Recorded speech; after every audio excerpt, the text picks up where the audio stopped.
Pohon yang sebelumnya dianggap limbah dan mengganggu, namun oleh pria satu ini berhasil dirubah menjadi karya seni bernilai ekonomis, sehingga banyak pemilik gedung serbaguna pesta pernikahan menggunakan karya seninya.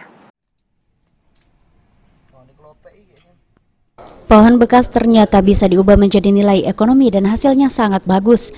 Salah satunya pohon jambu biji yang sudah tidak berguna dan berhasil disulap oleh pria satu ini menjadi nilai ekonomis.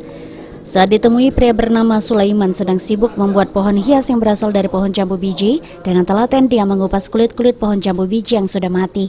Setelah mengupas dan menjemur pohon jambu biji, pria ini mengoleskan pelitur yang bertujuan agar pohon terlihat lebih alami dan mengkilat. Setelah pelitur kering, barulah menempel daun dan bunga-bunga plastik di tangkai dan dahan dari pohon jambu biji.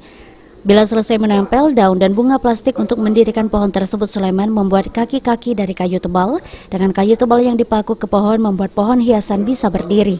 Menggeluti kreativitas ini, Pak? Sudah lama, Pak ya? Ya. Ini awalnya dari kayu apa, Pak? Dari kayu jambu nih. Kayu jambu yang dibuang gitu ya? Yang dibuang, yang limbah-limbah. Limbah-limbah. Nah, untuk jadi pajangan yang bagus butuh berapa lama, Pak? Sekitar 1 minggu lah. 1 minggu. 1 minggu. Nah, ini awalnya kayak mana dulu, Pak? Nanti dipasang kayu bawahnya tapakan. Tapakan. Ditegakkan. Baru ditambah-tambah bunga-bunga. Dekoratif, Pak ya? Iya. Menurut Sulaiman, untuk harga hasil karyanya biasanya melihat seberapa besar dan rumitnya dalam pembuatan pohon hias. Karena biasanya yang memesan pohon hias ini gedung pernikahan ataupun rumah yang memiliki halaman besar. Sulaiman, PAL TV.